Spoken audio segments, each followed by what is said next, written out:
വേദിയിലും സദസ്സിലുമിരിക്കുന്ന വിശിഷ്ട വ്യക്തികളെ എല്ലാവർക്കും നമസ്കാരം. നമുക്കെല്ലാവർക്കും അറിയാം എന്തുകൊണ്ടാണ് ജലം പരിശോധനയ്ക്ക് വിധേയമാക്കേണ്ടി വരുന്നൊരു സാഹചര്യം നമ്മുടെ കേരള സംസ്ഥാനം ഒട്ടാകെ ഉണ്ടായി വരുന്നത് എന്നറിയാം. വർദ്ധിച്ചു വരുന്നൊരു പരിസ്ഥിതി മലിനീകരണവും നമ്മുടെ ജലാശയങ്ങളും പൊതുതോടുകളും എല്ലാം അല്ലെങ്കിൽ പൊതുയിടങ്ങളെല്ലാം മലിനീകരിക്കപ്പെടുന്നു എന്ന് വലിയൊരു സത്യമാണ് നമ്മൾ കണ്ടുവരുന്നത്. അതിൽ നിന്നെല്ലാം ഭാഗമായാണ് നമ്മുടെ കുടിവെള്ളമെല്ലാം മലിനമാക്കപ്പെടുന്നു എന്ന് നമ്മൾ മനസ്സിലാക്കുന്നു. അതിൻ്റെ ഭാഗമായാണ് ഹരിത കേരള മിഷനും അതുപോലെ തന്നെ KIDCയും തദ്ദേശ വകുപ്പും എല്ലാം ചേർന്നുകൊണ്ട് ജില്ലയിലെ സാധ്യമാകുന്ന ഹയർ സെക്കൻഡറി വിദ്യാലയങ്ങളിൽ ലാബുകൾ സ്ഥാപിച്ചുകൊണ്ട് ആ വിദ്യാലയങ്ങളിലെ വിദ്യാർത്ഥികളുടെ കിണറുകളിൽ നിന്നും കൊണ്ടുവരുന്ന ജലം പരിശോധനയ്ക്ക് വിധേയമാക്കി അത് കുടിവെള്ളത്തിന് യോജ്യമാണോ അനുയോജ്യമാണോ എന്ന് കണ്ടെത്തണം എന്നുള്ളൊരു ആശയം മൂലമാണ് ഈ ജലഗുണത ലാബ് എന്ന് പറയുന്ന ഒരു പ്രവർത്തനം നടപ്പിലാക്കിയിട്ടുള്ളത്. അപ്പോൾ ജലമലിനീകരണത്തിന് കാരണമായിട്ടുള്ള പ്രധാന കാരണങ്ങൾ എന്ന് പറയുന്നത് നമുക്കറിയാം. പ്രധാനമായും മലിനജലം മറ്റ് വ്യവസായ സ്ഥാപനങ്ങളിൽ നിന്ന്, ഹോട്ടലുകളിൽ നിന്ന്, പൊതുമേഖലാ സ്ഥാപനങ്ങളിൽ നിന്നെല്ലാം നമ്മുടെ ജലാശയങ്ങളിലേക്ക് ഒഴുക്കിവിടുന്ന മലിനജലം ഒരു കാരണമാണ്. അതുപോലെ തന്നെ വർദ്ധിച്ച തോതിൽ സെപ്റ്റി ടാങ്ക് മാലിന്യം പൊതുയിടങ്ങളിൽ കൊണ്ടൊഴുക്കി വിടുന്നതും, അതുപോലെ തന്നെ അറവ് മാലിന്യങ്ങൾ നമുക്ക് നമ്മുടെ നാഷണൽ ഹൈവേയുടെ ഭാഗങ്ങളിലെല്ലാം വലിയ തോതിലാണ് ഈ അറവ് മാലിന്യങ്ങൾ കൊണ്ടുവന്ന് തള്ളപ്പെടുന്നത്. പിന്നെ ആശുപത്രി മാലിന്യങ്ങൾ, അതുപോലെ തന്നെ വ്യവസായ ശാലകളിലെ മാലിന്യങ്ങൾ, പിന്നെ ജനങ്ങൾ തിങ്ങിപ്പാർക്കുന്ന ഇടങ്ങളിലെല്ലാം കുടിവെള്ളത്തിൽ കാര്യമായ രീതിയിലുള്ള ഒരു മലിനീകരണം സംഭവിക്കുന്നു എന്നുള്ളത് നമ്മളെല്ലാവരും കണ്ടുവരുന്നതാണ്. ഇതിൻ്റെ ഒരു പരിഹാര പ്രവർത്തനം എന്ന നിലയിലാണ് നമ്മൾ ലാബുകൾ സ്ഥാപിച്ചിട്ടുള്ളത്.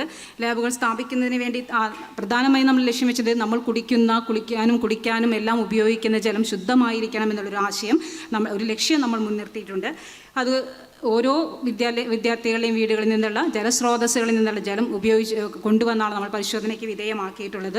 ഇതിൻ്റെ പ്രധാന ലക്ഷ്യം എന്ന് പറയുന്നത് ഇത്തരത്തിലുള്ള ജലം പരിശോധിച്ചുകൊണ്ട് ഈ ജലത്തിൻ്റെ ഗുണനിലവാരം ഉറപ്പാക്കിക്കൊണ്ട് പൊതുജനങ്ങളിലേക്ക് ഒരു അവബോധം സൃഷ്ടിച്ചെടുക്കുക എന്നൊരു ലക്ഷ്യം കൂടി നമ്മൾ മുന്നിൽ കണ്ടിട്ടുണ്ട്.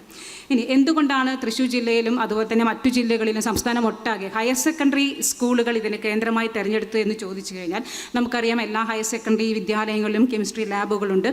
ഇതിൻ്റെ ഒരു ചെലവ് കുറയ്ക്കുന്നതിൻ്റെ ഭാഗമായി ഈ കെമിസ്ട്രി ലാബുകളുള്ള വിദ്യാലയങ്ങൾ തന്നെ കേന്ദ്രീകരിച്ചുകൊണ്ട് ലാബുകൾ സ്ഥാപിക്കുകയും അവിടുത്തെ അധ്യാപകരുടെയും വിദ്യാർത്ഥികളുടെയും നേതൃത്വത്തിൽ നമുക്ക് ഈ പരിശോധനകളെല്ലാം കാര്യക്ഷമമായി നടപ്പിലാക്കാൻ സാധിക്കും എന്നുള്ള ഒരു മുൻകരുതലിൻ്റെ അടിസ്ഥാനത്തിൽ തന്നെയാണ് നമ്മളിങ്ങനെ ലാബുകൾ ഹയർ സെക്കൻഡറി വിദ്യാലയങ്ങളിൽ സ്ഥാപിച്ചിട്ടുള്ളത്. ഇനി ഇതിന് നമുക്ക് ഈ വിദ്യാർത്ഥികൾ തന്നെ അത് ചെയ്യുമ്പോൾ വിദ്യാർത്ഥികളുടെ ഇടയിലേക്ക് ഒരു അവബോധം നമുക്കത് സൃഷ്ടിക്കാനാകും. എന്തുകൊണ്ടാണ് പരിസ്ഥിതി മലിനീകരണം തടയണമെന്നുള്ളതും ജലമലിനീകരണ പ്രശ്നങ്ങളിൽ കുട്ടികൾ ഇടപെടേണ്ട ആവശ്യകത എന്താണെന്നും വിദ്യാർത്ഥികളിൽ തന്നെ ഒരു അവബോധം സൃഷ്ടിച്ചെടുക്കുക എന്നുള്ള ലക്ഷ്യം കൂടി നമ്മളിത് കാണുന്നുണ്ട്. ഇനി എന്തൊക്കെ ടെസ്റ്റുകളാണ്, എന്തൊക്കെ ഘടകങ്ങളാണ് ഈ ഒരു ജലഗുണ നിലവാര പരിശോധനയിലൂടെ നമ്മൾ കണ്ടെത്തുന്നത് എന്ന് പറഞ്ഞു കഴിഞ്ഞാൽ ആദ്യം തന്നെ പരിശോധിക്കപ്പെടുന്ന ജലത്തിൻ്റെ നിറം എങ്ങനെയാണ്, ഒരു കലങ്ങിയ നിറമാണോ മഞ്ഞ നിറമാണോ, അങ്ങനെ നിറം വരുന്നുണ്ടെങ്കിൽ അത് കാരണം എന്താണ്, പിന്നെ അതിൻ്റെ ഒരു ഗന്ധം സംബന്ധിച്ചുള്ള റിപ്പോർട്ട് എടുക്കുന്നുണ്ട്. pH മൂല്യം എങ്ങനെയാണ്, വൈദ്യുത ചാലകത, അതിൻ്റെ ലവണ സാന്നിധ്യം എത്രത്തോളം ഉണ്ട് എന്നുള്ളത് പരിശോധിക്കുന്നു. പിന്നെ ഖരപദാർത്ഥങ്ങളുടെ അളവ്, ഈ ജലത്തിൽ കുടിക്കാൻ നമ്മൾ ഉപയോഗിക്കുന്ന ജലത്തിൽ പദാർത്ഥങ്ങൾ എത്രമാത്രം ലയിച്ചു ചേർന്നിട്ടുണ്ട് എന്നുള്ളതും, നൈട്രേറ്റിൻ്റെ അളവ്, അമോണിയയുടെ അളവ്, കോളിഫോം ബാക്ടീരിയയുടെ സാന്നിധ്യം, കോളിഫോം ബാക്ടീരിയ ഉണ്ടോ ഇല്ലേ എന്നുള്ളത് നമ്മളത് പരിശോധിക്കുന്നു. ഉണ്ടെങ്കിൽ ആരോഗ്യവകുപ്പ് ഉദ്യോഗസ്ഥരുടെ നേതൃത്വത്തിൽ കാര്യക്ഷമമായ പ്രവർത്തനങ്ങൾ നടത്തിക്കൊണ്ട് തന്നെ ഓരോ വാർഡിലും ഈ കുടിവെള്ളം പരിശോധിക്കപ്പെട്ട ജലസ്രോതസ്സുകളിൽ പരിശോധന നടത്തിക്കൊണ്ട് ആവശ്യമായ ഇടപെടലുകൾ വരുത്തണമെന്നാണ് നമ്മൾ അവിടെ ചെയ്തു പോരുന്ന പ്രവർത്തനങ്ങൾ. ഈ ലാബ് ആരംഭിക്കുന്നതിന് വേണ്ടി ആദ്യം തന്നെ നമ്മൾ ചെയ്തത് ജില്ലാ പഞ്ചായത്തിൻ്റെ കീഴിൽ വരുന്ന ഹയർ സെക്കൻഡറി സ്കൂളുകളിലെ ഒരു ലിസ്റ്റ് എടുക്കുകയും ഇത് പഞ്ചായത്ത് പ്രസിഡന്റുമാർ മുഖേന സാധ്യമായിട്ടുള്ള അവർക്ക് ചെയ്യാൻ താല്പര്യം കാണിച്ചിട്ടുള്ള പ്രസിഡന്റുമാർ മുഖേന ആ ഹയർ സെക്കൻഡറി ലാബുകളിലേക്ക് ഇത് സ്ഥാപിക്കുന്നതിന് വേണ്ടി ഒരു ലിസ്റ്റ് തയ്യാറാക്കുകയും അത് ബഹുമാനപ്പെട്ട കളക്ടറുടെ നേതൃത്വത്തിൽ ചർച്ചയ്ക്ക് വിധേയമാക്കി കളക്ടറുടെ തന്നെ അനുമതി വാങ്ങിച്ചുകൊണ്ട് തന്നെയാണ് നമ്മളിത് തുടക്കം കുറിച്ചത്. അങ്ങനെ MLA മാരുടെ ആസ്തി വികസന ഫണ്ടിൽ നിന്നും ഒരു ലാബിന് 1.5 ലക്ഷം രൂപ ഫണ്ട് വകയിരുത്തിയിട്ടാണ് ഈ പ്രവർത്തനം തുടങ്ങിയത്. അത് ലാബ് നിർണ്ണയിക്കുന്നതിന് വേണ്ടി ജില്ലാ കളക്ടർ പ്രത്യേകം അനുമതി നൽകുകയും അതിൻ്റെ അടിസ്ഥാനത്തിൽ കേരള ഇറിഗേഷൻ ഇൻഫ്രാസ്ട്രക്ചർ ഡെവലപ്മെൻറ്റ് KIDCയുമായി സഹകരിച്ചുകൊണ്ട് ഈ 54 വിദ്യാലയങ്ങളിലും നമ്മൾ ജലഗുണത ലാബ് സ്ഥാപിക്കുകയാണ് ഉണ്ടായത്. ഇനി ഇത് തന്നെ നമ്മൾ ചെയ്യുന്നതിന് വേണ്ടി ആ വിദ്യാലയങ്ങളിലെല്ലാം കെമിസ്ട്രി ടീച്ചർമാരുടെയും വിദ്യാർത്ഥികളുടെയും ഒരു മീറ്റിംഗ് വിളിച്ചു ചേർക്കുകയും അവർക്ക് നിരന്തരം പരിശീലനം നൽകിക്കൊണ്ട് എങ്ങനെ നമുക്കിത് ടെസ്റ്റ് ചെയ്യാം, ഇതിൽ നിന്ന് കിട്ടുന്ന റിസൾട്ടുകൾ എന്തൊക്കെയാണ്, അത് നമുക്ക് ഹരിതദൃഷ്ടി എന്ന് പറയുന്ന ഒരു ആപ്പിൽ നമ്മൾ കൃത്യമായി ആ സോഫ്റ്റ്വെയറിൽ ഡാറ്റ എൻട്രി ചെയ്യുകയും അത് സംസ്ഥാനമൊട്ടാകെ, സംസ്ഥാനത്ത് നമുക്കറിയാം ഏത് വിദ്യാലയങ്ങളിൽ എത്ര കിണറുകളിൽ വെള്ളം നമ്മൾ പരിശോധിച്ചു, അതിലുണ്ടാകുന്ന നിറവ്യത്യാസങ്ങൾ എന്താണ്, അതിൻ്റെ ഈ പരിശോധനാ ഫലങ്ങൾ എന്താണ് എന്നുള്ളത് നമുക്ക് കൃത്യമായി മോണിറ്റർ ചെയ്യുന്ന ഒരു സംവിധാനം നമ്മൾ നടപ്പിലാക്കിയിട്ടുണ്ട്. ഇനി ഇതിനെ ആദ്യഘട്ടത്തിൽ നമ്മൾ കുട്ടികൾ വീടുകളിൽ നിന്നും ജലം കൊണ്ടുവന്നാണ് സ്കൂളിൽ നിന്ന് പരിശോധിച്ചു. തുടർന്ന് നമ്മൾ ഇതിനൊരു ജനകീയ ക്യാമ്പയിൻ പശ്ചാത്തലത്തിൽ കൊണ്ടുവരികയും NSS ക്യാമ്പ് സംഘടിപ്പിക്കുന്നതിൻ്റെ ഭാഗമായി ആ വിദ്യാലയങ്ങളിൽ നിന്നുള്ള വിദ്യാർത്ഥികൾ വാർഡുകളിലെ വീടുകൾ തോറും സഞ്ചരിച്ചുകൊണ്ട് വീടുകളിലെ കിണറുകളിൽ നിന്നും വെള്ളം ശേഖരിച്ചുകൊണ്ട് പരിശോധനയ്ക്ക് വിധേയമാക്കി നമ്മൾ റിസൾട്ട് കൊടുക്കുന്ന ഒരു സംവിധാനത്തിലേക്ക് കൊണ്ടുവന്നു. അങ്ങനെയാണ് കഴിഞ്ഞ വർഷം തൃശ്ശൂർ ജില്ലയിൽ ഏതാനും സ്കൂളുകളിൽ ഈ ഒരു പദ്ധതി നടപ്പിലാക്കിയത്. അതൊരു ജനകീയ സ്വഭാവത്തിലേക്ക് കൊണ്ടുവരാൻ നമുക്ക് ജില്ലയ്ക്ക് സാധിച്ചു എന്നുള്ളതാണ്. ഇതിൻ്റെ ഭാഗമായി തന്നെ നമുക്ക് ഏറ്റവും അധികം ഏകദേശം 20,000 അടുത്ത് ടെസ്റ്റുകൾ നമ്മൾ ജില്ലയിൽ ചെയ്തു. 54 സ്കൂളുകളിലാണ് നമ്മൾ ഹയർ സെക്കൻഡറി വിദ്യാലയങ്ങളാണ് ലാബുകൾ സ്ഥാപിച്ചത്. ഈ ഓരോ ലാബുകൾ സ്ഥാപിക്കുമ്പോഴും നമ്മൾ ഇതിനു വേണ്ടിയുള്ള പരിശീലനം എല്ലാം അധ്യാപകർക്ക് നൽകിയിരുന്നു. തുടർന്ന് 1 വർഷമാണ് ഒരു കിറ്റിൻ്റെ കാലാവധി. ആ ഒരു 1000 ടെസ്റ്റ് വരെ ചെയ്യാവുന്ന 1000 കിറ്റുകൾ വരെ നമ്മൾ ചില വിദ്യാലയങ്ങൾക്ക് നൽകിയിരുന്നു. അതെല്ലാം പരിശോധനകൾ പൂർത്തിയാക്കിയതിന് ശേഷം ഏറ്റവും കൂടുതൽ ടെസ്റ്റുകൾ നടത്തിയ വിദ്യാലയങ്ങൾക്ക് കഴിഞ്ഞ വർഷം ബഹുമാനപ്പെട്ട റവന്യൂ മിനിസ്റ്റർ ആദരവ് നൽകുകയും അത് വിദ്യാർത്ഥികളെയും കൂടി പങ്കെടുപ്പിച്ചുകൊണ്ടുള്ളൊരു ആദരവ് സംഘടിപ്പിച്ചു. 1 വർഷത്തെ കാലാവധിക്ക് ശേഷം തുടർന്ന് ഈ അടുത്ത ഘട്ടത്തിൽ വീണ്ടും നമ്മൾ ഫണ്ട് വകയിരുത്തുകയും ഈ പറയുന്ന 54 വിദ്യാലയങ്ങളിലേക്കുമായി കിറ്റുകൾ 2ാം ഘട്ട വിതരണവും കൂടി നടത്തി. അതിൽ 35 പഞ്ചായത്തുകളാണ്. ഈ 2ാം ഘട്ടത്തിൽ ജില്ലാ പഞ്ചായത്തിൻ്റെ MLAമാരുടെ ആസ്തി വികസന ഫണ്ടിൽ നിന്നല്ല നമ്മൾ പണം കണ്ടെത്തിയത്. നേരെ മറിച്ച് തദ്ദേശ സ്വയംഭരണ വകുപ്പ് പ്രത്യേകം ഉത്തരവിറക്കുകയും അതിൽ നിന്നും എല്ലാ പഞ്ചായത്തുകളും ജലഗുണതാ ലാബിന് വേണ്ടി ഫണ്ട് വകയിരുത്തുകയാണ് ചെയ്തത്. അതിനെ തുടർന്ന് ഈ വർഷത്തെ ബജറ്റിൽ അത് വകയിരുത്തിക്കൊണ്ട് 35 വിദ്യാലയങ്ങളിലേക്കായി നമ്മൾ 2ാം ഘട്ടത്തിൽ കിറ്റുകൾ വിതരണം ചെയ്തു.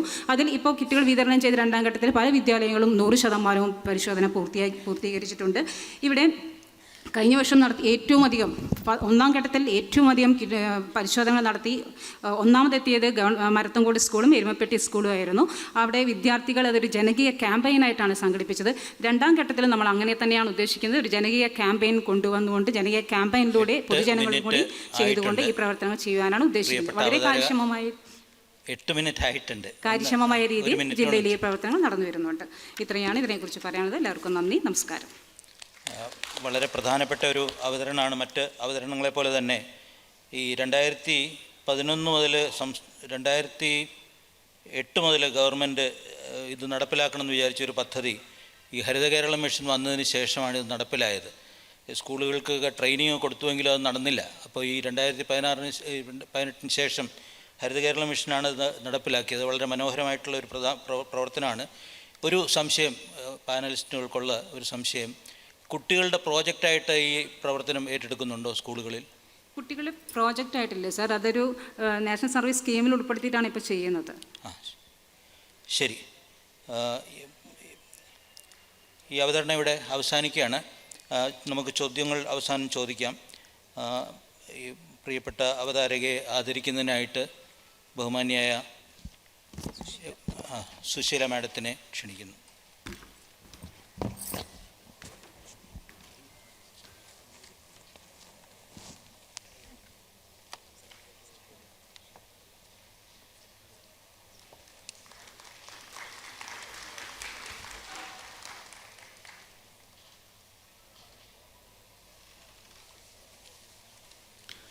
അടുത്ത വിഷയം കാനാമ്പുഴ അതിജീവനത്തിൻ്റെ പുതുചരിത്രം. മാലിന്യവാഹിയായി ഒഴുക്കുനിലച്ച് മരണത്തോടടുത്ത ഒരു ചെറുപുഴയെ ജനകീയതയുടെ പിൻബലത്തിൽ വീണ്ടെടുത്ത ഉജ്ജ്വല മാതൃകയാണ് കാനാമ്പുഴ. പുഴയുടെ വശങ്ങളിലെ നെൽപ്പാടങ്ങളിൽ മുഴുവൻ കൃഷി തിരിച്ചുകൊണ്ടുവന്നും പുഴയോരം അതിമനോഹരമായ ഒരു സായാഹ്ന സന്ദർശന കേന്ദ്രമായി വികസിപ്പിച്ചും കാനാമ്പുഴ അതിജീവനത്തിൻ്റെ പുതുചരിത്രമാണ് രചിക്കുന്നത്. ഈ വിഷയം അവതരിപ്പിക്കുന്നത് ശ്രീ N. ചന്ദ്രൻ, കാനാമ്പുഴ അതിജീവന സമിതി കൺവീനർ.